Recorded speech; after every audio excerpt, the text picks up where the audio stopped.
Now we go to Alisa Hotel, where the tariff engagement is ongoing now. ECG is on the floor. Substation. So you can see that our projects are dotted all over our operational areas.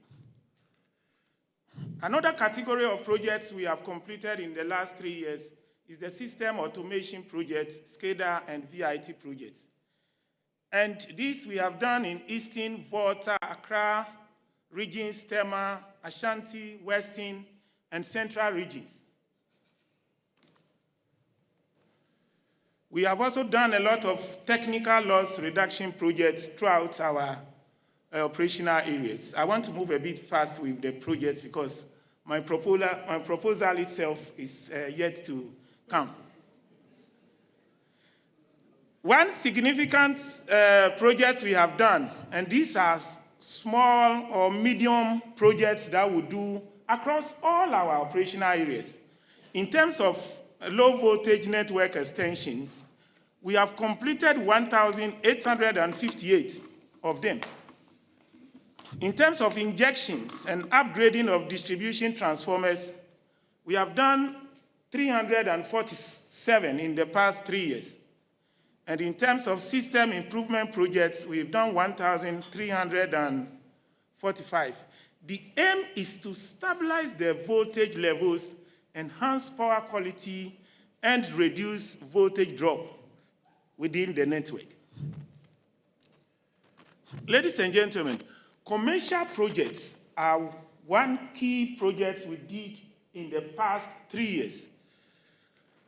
Through our digital transformation, most of you here would have heard that ECG has gone cashless.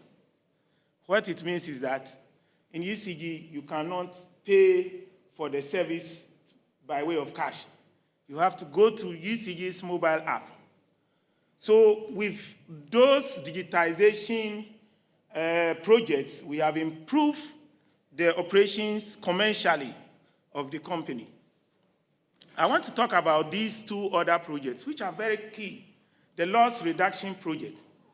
The loss reduction project is a project set up to deploy smart prepayment meters in all our operational areas.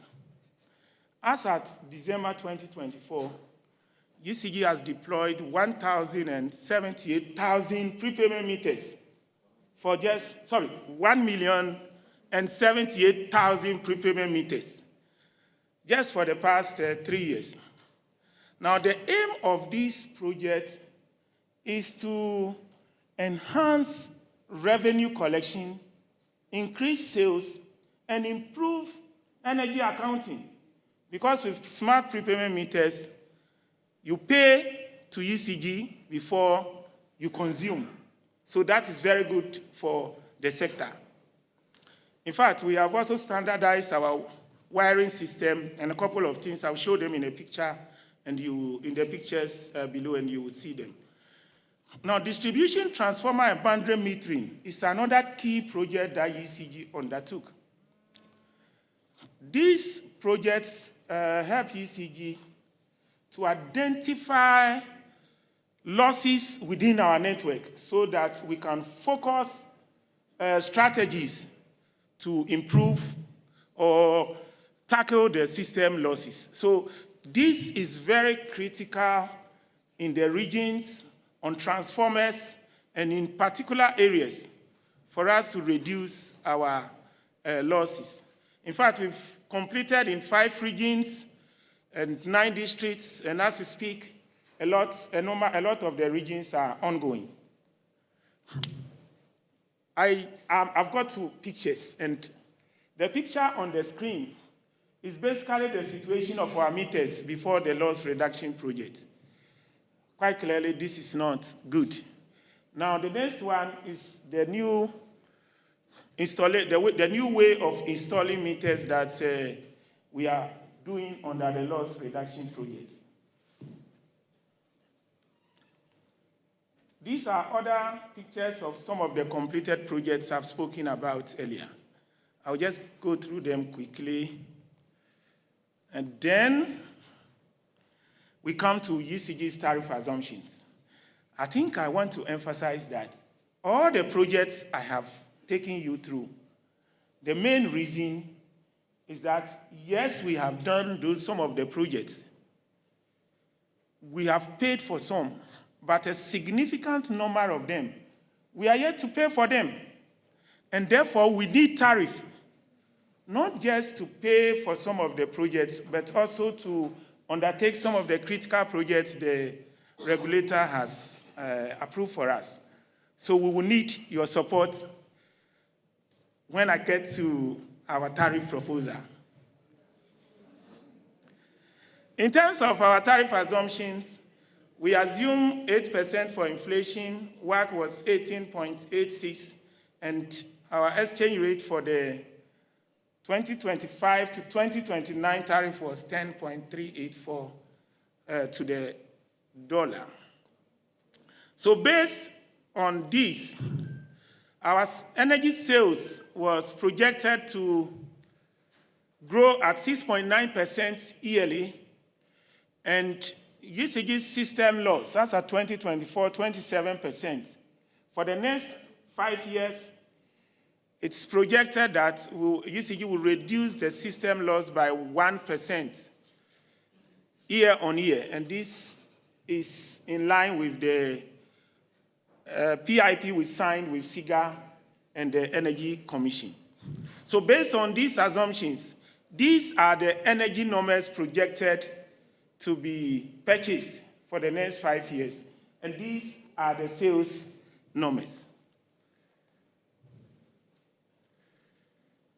I mentioned that the regulator has approved critical short-term project for us, which was part of the tariff presentation today.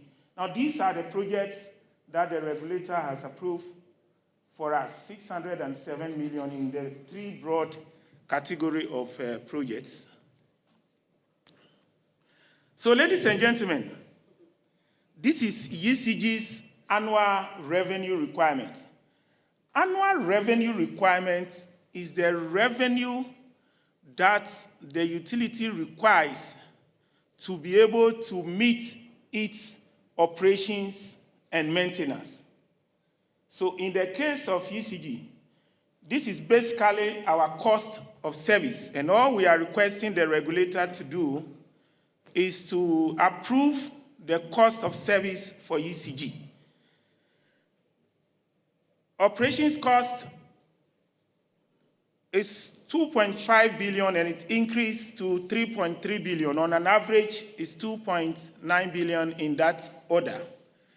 I want to talk about return on rateable asset base and the depreciation. So all the projects I have shown, the depreciation and the return on the asset base is what is planned to be used to recover the cost of the investment. In total, the annual revenue requirement for ECG is 8.5 billion in 2025, and that increased to 9.6 billion. On average, it's just 9 billion.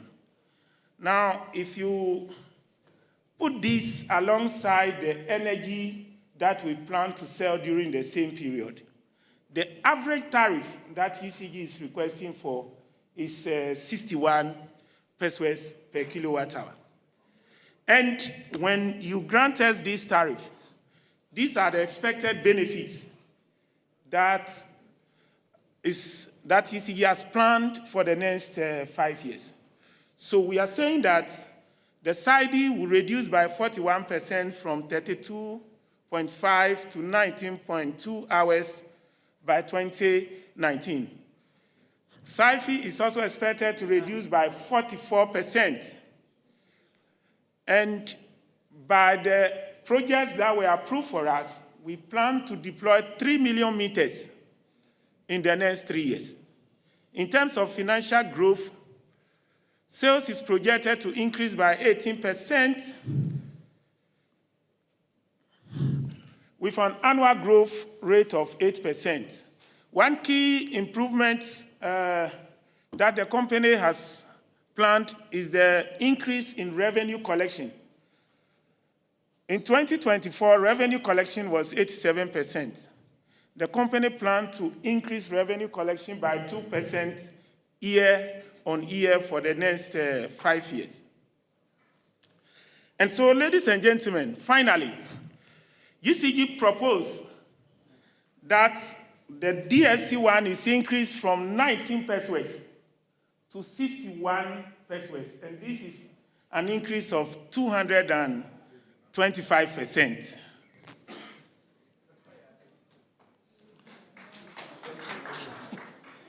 I have other proposals for you. So as part of the proposal, ECG has also proposed that the tariff band in some of the bands should be collapsed. So if you take a particular note at the end user tariff, there are 3 bands in the residential tariff. We are requesting the regulator to reduce that to just 2, to keep the lifeline tariff and just 1 additional one. This has revenue implications for not only ECG, but the whole sector. 2025, currently we are doing 6 hours for KID for the whole year, and side we are doing 0.85. In fact, I must say that we do this in collaboration with NETCO as well to plan all these outages and to ensure that the system interruption is minimized as much as possible. For losses, in 2021, SID was 20, SIFI was 9, and the total losses, as you can see summarized here, is 1.15. 2024, we're doing 1.33 SID, 0.81 SIFI. By 2030, which is our proposal, we intend to do SID of 10 hours for the whole year. And on this SID, and SIFI for 6 for the whole year. And they are expected to do a loss level of 2% maximum. Projects that were undertook, which we could not complete under the approved tariff, but we did some of them. We are carrying on the phase 2 of what we are calling the telemetry, where we want the customers to really have real-time access to the energy consumption, which is key for them. We've rolled out the infrastructure already, and we are currently trying to onboard the customers to have real-time access to their energy consumption. And that's what we are calling the phase 2, which we intend to do under the year under review. And then we are also expanding our network in Dawa, because Dawa is now getting populated. Tema is almost full, there's no land space. And so we are expanding the distribution network in Dawa, and we intend to do 9.8 kilometers of double circuits, twin tower distribution network, just to feed the industries. We are looking at steel companies and heavy industrial companies in Dawa. Then in Tema, there's still congestion in Tema, the land space and the spatial development and some few issues. And so that really affected the nature of our network. And so we intend to handle the congestion by putting up a switching station somewhere in the middle of our land space. And this is expected to manage the congestion on the network. And then we intend to also upgrade our substation in Tema. Currently, if we have a load transfer onto one of the transformers, the total load in Tema will not be able to be fed by that transformer. So we intend to upgrade our 33 MVA to 66 MVA transformer in Tema. So these are projects that also have been submitted to the Commission. And we are glad to see the Commission approved, among other projects, these 2 for us under the year review. Our proposed tariff. So what are the assumptions for our tariff?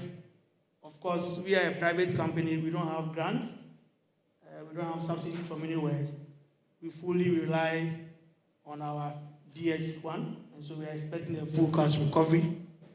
We are also looking at supporting the infrastructure we have to help industrial growth and we are looking at also improving our customer reliability.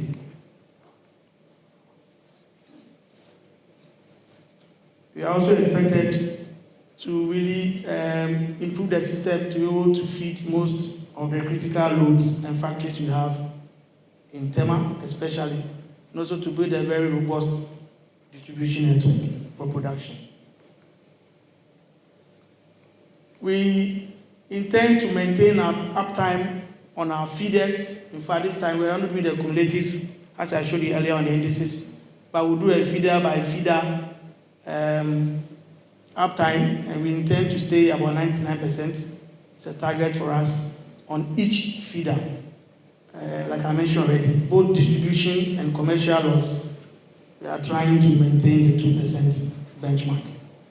For customer response, which is key, we are looking at customer complaints to be able to be handled if some commercial matters by Georgette and the team within 24 hours. That should be sorted out.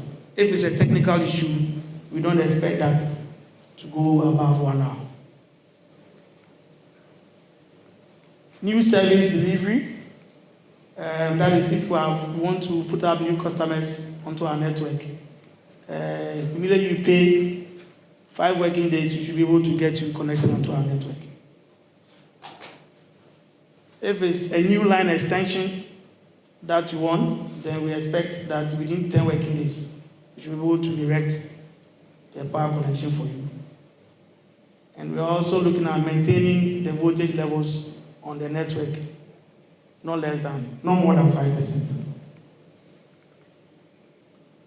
So mainly our work is just energy purchases and sale. So we buy from VRA, and then we distribute and we collect money from the customers. Straightforward. So in 2025, we are looking at purchasing 374 gigawatt hours of energy from VRA, mainly from the thermal power source. And as we heard from VRA, we are the highest customer in terms of their cost line.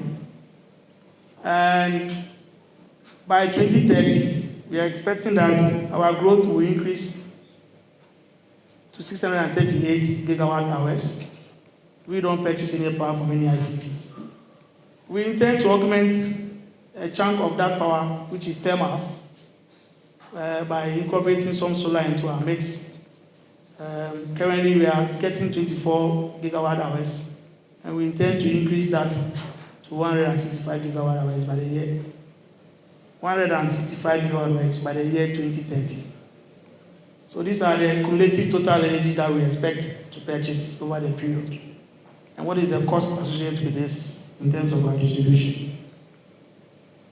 So these are the cost breakdowns in terms of the cost for our DSC1, and these are the breakdowns.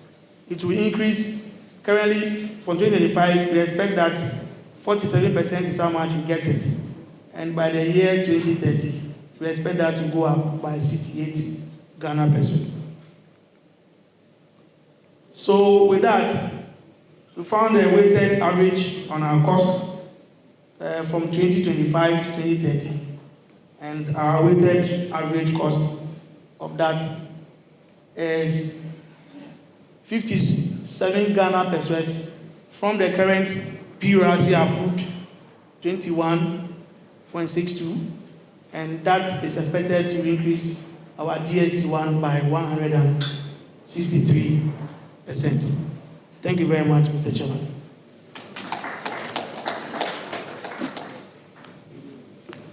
Thank you very much, Include Power. Once again, we are live on Facebook, on X, and on YouTube at PURC Ghana. Now, we're going to open the floor for questions, comments, and suggestions. So, if you have a question, we'll get you the mic, and then you go ahead. But you mention your name and where you're coming from for everyone to know. So,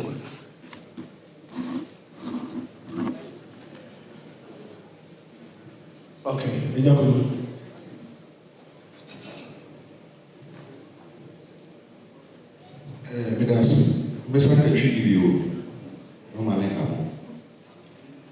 Baby, some baby can crave easy for Madame Roma. And penny so when we are when young wedu. I dare about quite easy for Tankapa, and he said, I'm out for illegal connections. I mean, a woman I used to come up, said more about the operation.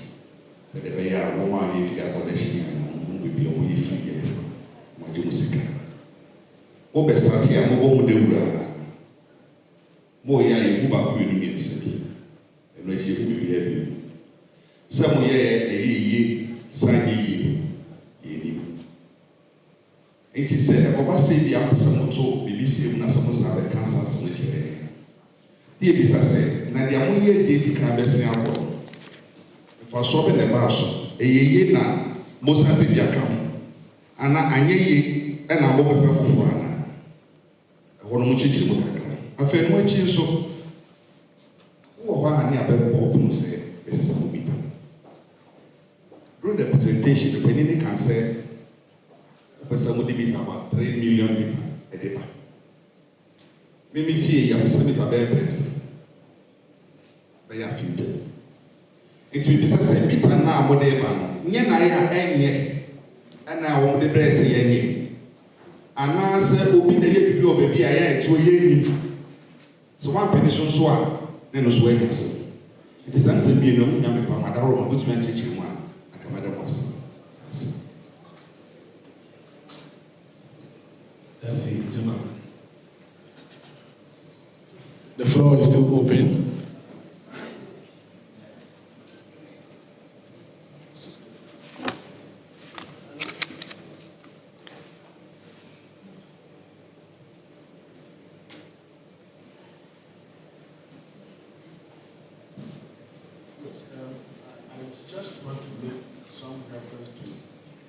Presentation by NETCO and also the ECG.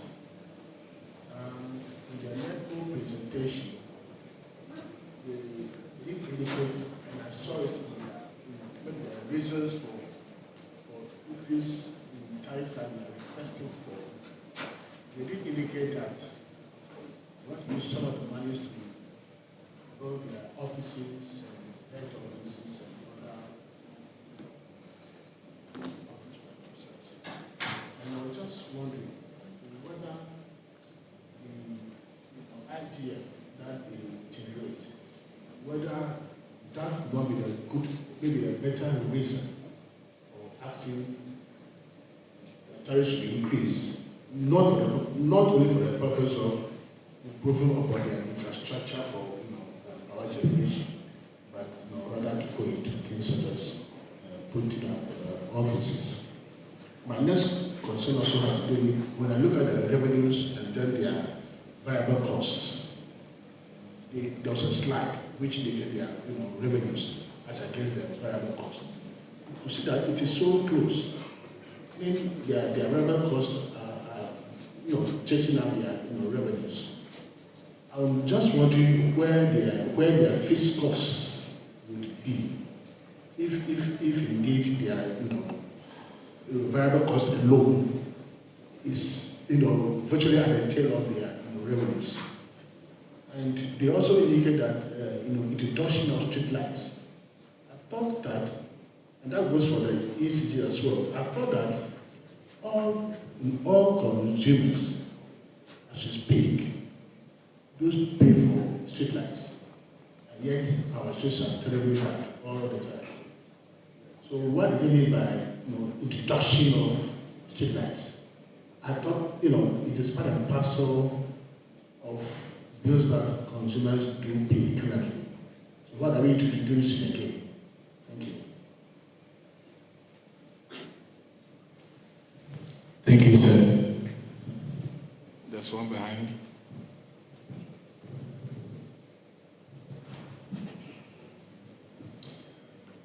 Hey, my name is Isaac Ofeje Joyce. I have two questions for ECG. The first one has to do with the proposal to change the name of the weighted average cost of gas to fuel. We understand we are already paying 1 cedi additional levy on the export price of fuel to cater for the procurement of the liquid fuel, and the finance minister made it clear on that. My question is, I know technically it is the VRA that is responsible for the procurement of fuel. Between 2025 and 2030, is ECG seeing itself as the entity that will buy fuel for the independent power producers, and why we need to pay for the weighted average cost for fuel and not gas?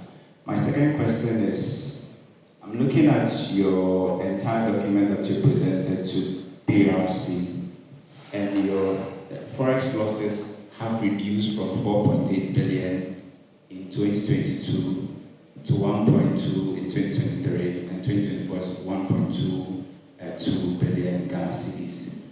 I saw you boldly quoted 10.23 exchange rate dollar to cedi and an 8% inflation rate.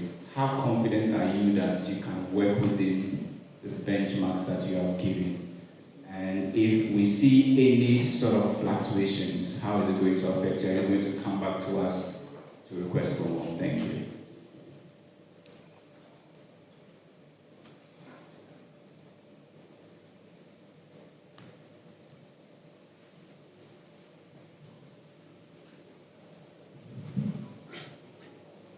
Yeah, my name again is Michael Kregafo.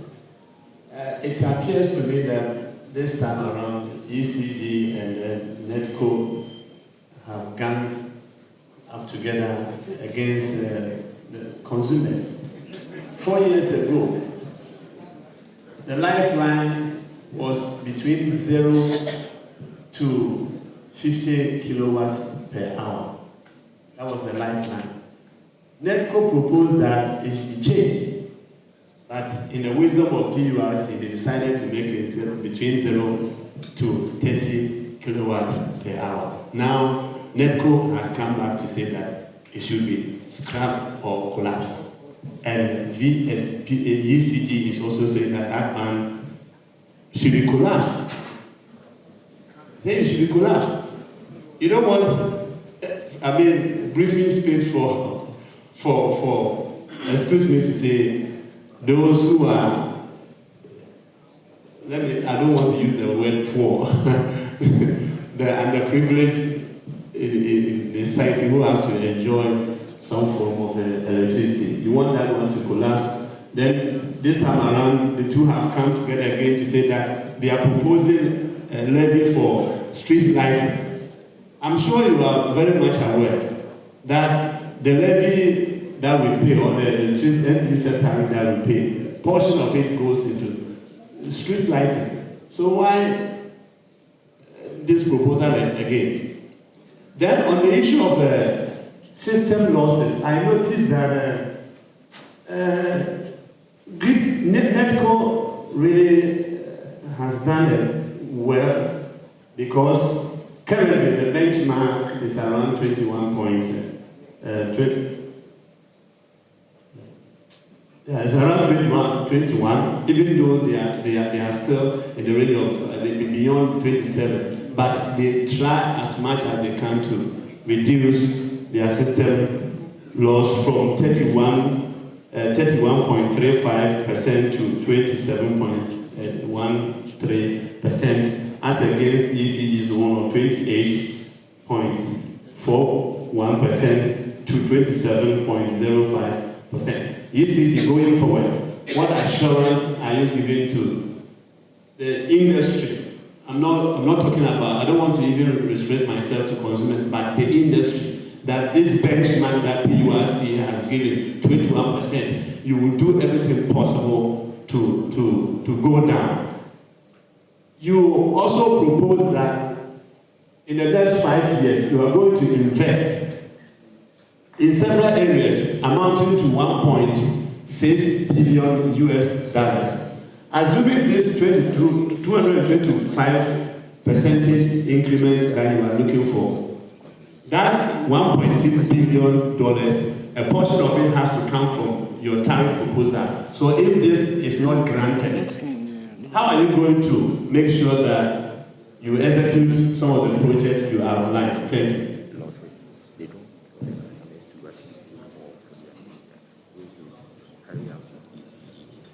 That's a quick one to ECG, because the last person who asked a question asked how you're going to reduce your system losses. Well, mine is that since you're talking about standards, you start by saying, oh, the acceptable standards when it comes to service charge is over 30%. Now, in Ghana, PURC gave you 21.4%. You did not achieve that. 2024, you've told us is at 27%. Globally, it's less than 21%. How about we stick to standards and say that since you've not been able to achieve the standards, we would increase your service charge by the global standards, which is less than 20%. How about that, ECG? That's the question I want to have you answer for me. Thank you.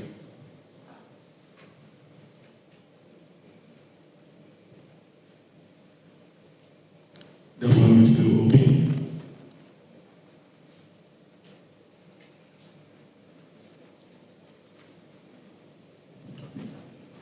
Just for the sake of clarification, my colleague asked a few questions, but I want something clarified.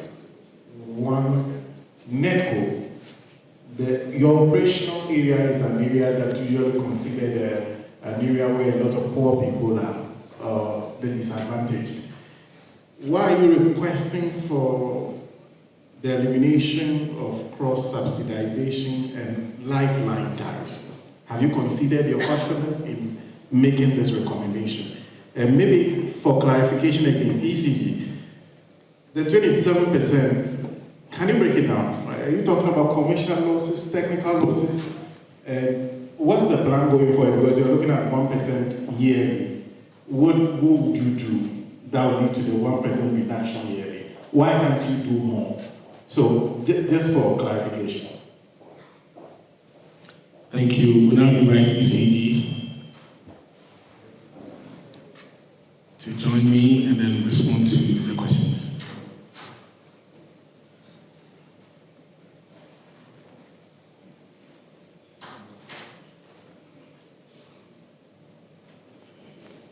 ECG.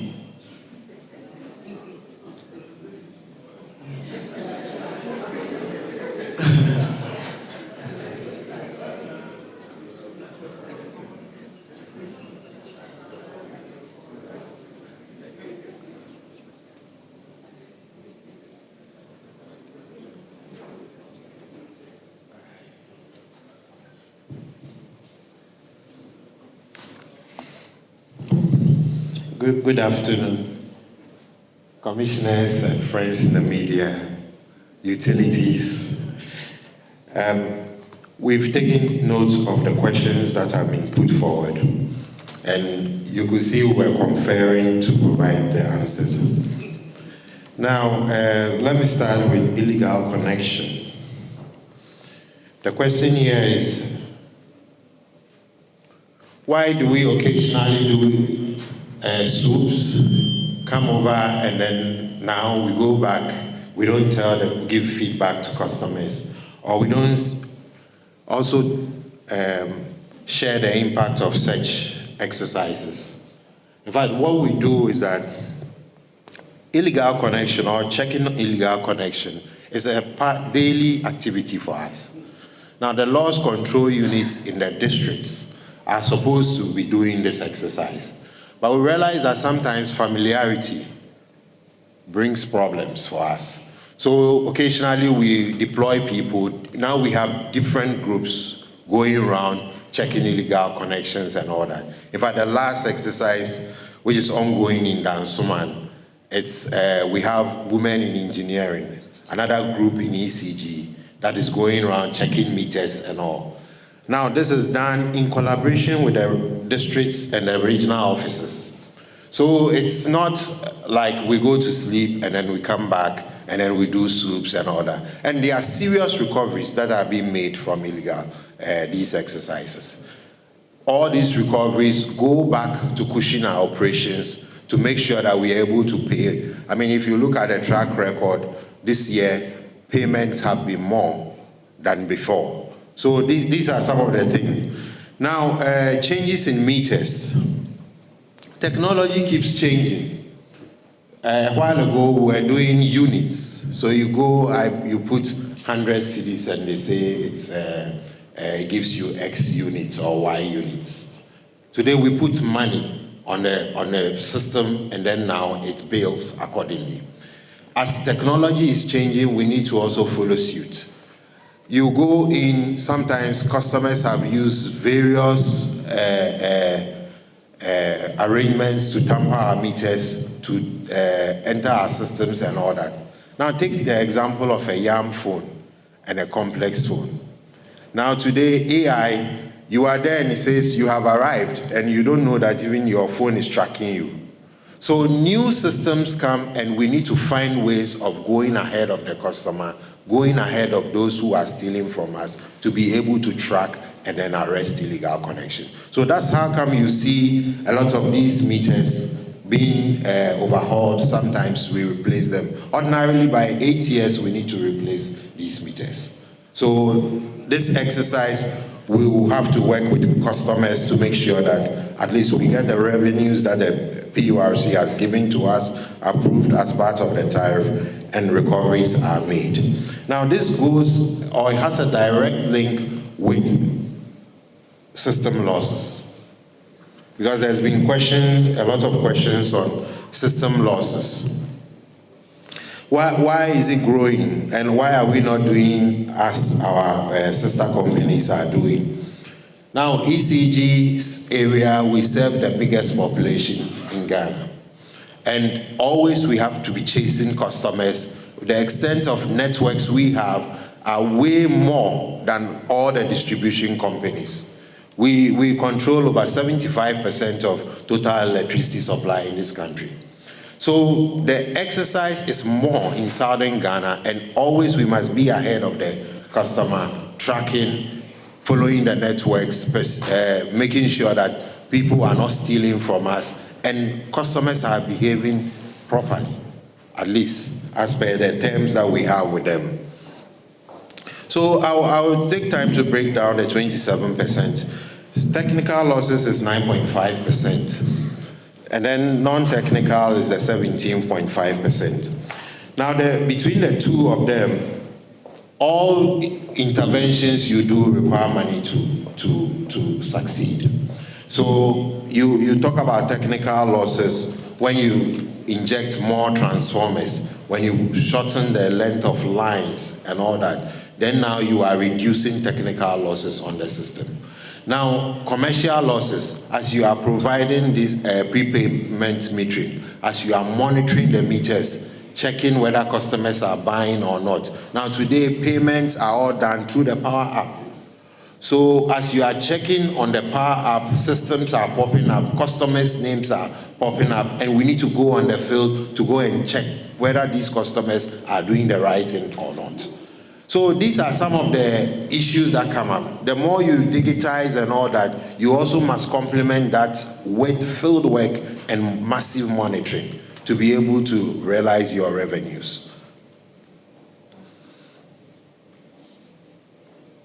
Then there's a question on why are we not achieving the benchmark? Now, for every benchmark that is set, it goes with some revenues. So the regulator approves some revenues, and you have to use that, invest, and then make sure you are checking losses. Now, at some point, we are seeing that our revenues are not keeping pace with the extent of work we are supposed to do. So hence, you see, today we are focusing more on the distribution service charge. It has shrunk to a level that sometimes you cannot even see it. The distribution service charge one, it used to be one whole DSC, and then now it was split into two, getting to PDS regime. Now we came back, and then the DSC1, DSC2, which was initially all for this ECG, now has been split into two. The bigger portion goes out to generation. So DSC1 now stays alone with ECG, and ECG has to work with that. Now, hence the need for sort of a rebasing of the DSC, the distribution service charge. Now, if that is rebased properly, then you will see that the changes or adjustments will not be much. Now, there was a question that looks at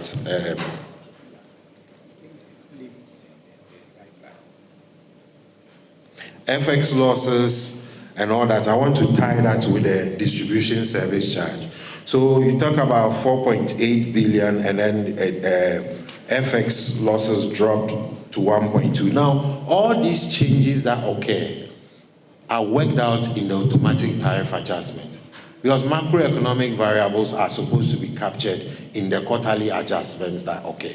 So when you take such changes, all the projections we've made, this is a multi-year order that starts from 2026 to 2030. But within the period, there will be minor adjustments that will capture, for example, variations in dispatch instructions, the type of changes in fuel use, and then also macroeconomic variables, inflation, exchange rates. So all these are captured in the minor adjustments that occur. But this is a major tariff order, so we need to look at new issues that have occurred, projects that have been completed which were financed by loans. Most of these projects were financed by suppliers' credit and debt. So we now have to pay for it. But the tariff is structured such that when you borrow to invest, and then now once the equipment comes into service or the project is completed and commissioned, then you can earn tariff on it.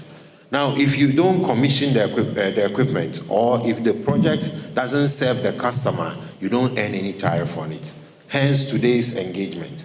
So we are trying to say that we have borrowed to finance projects, and today we have those projects in service.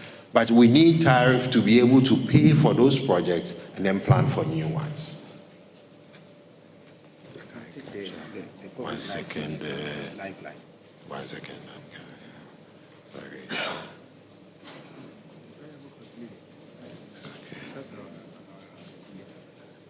There was a question on IGF, that we rather focus on IGF. Now, internally generated funds, if the project, you use a loan to finance it and it's not captured in the tariff, then you don't even make any money to pay for it.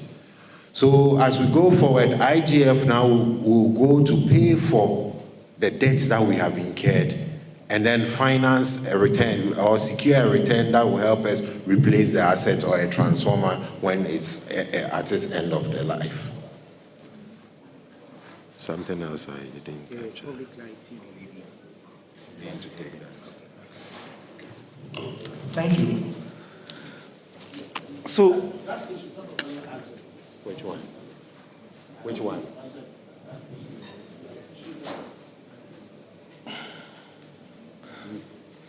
I want to take the rest of the questions. So, currently, the Energy Sector Levies Act provides for a 3% public lighting levy, which is on top of the electricity all customers consume. Now, this levy, only 50% of it comes to ECG or the discos to cover the cost of electricity consumed by public lighting. The remaining 50% is paid to Ministry of Energy. The challenge the discos are facing is that in the case of ECG, this 50% of the public lighting levy covers only 28% of the cost of providing electricity for public lighting. And for that reason, we are requesting a tariff so we can recover the full cost of public lighting. This question on lifeline customers. In fact, ECG is not requesting that lifeline category in the tariff band should be scrapped. What we are asking the regulator to do is that there are 3 bands currently in the residential band. One of them is lifeline. We are only requesting the regulator to keep the lifeline and one other band, and no more 3 bands. Thank you. So, yes, please give your clarification.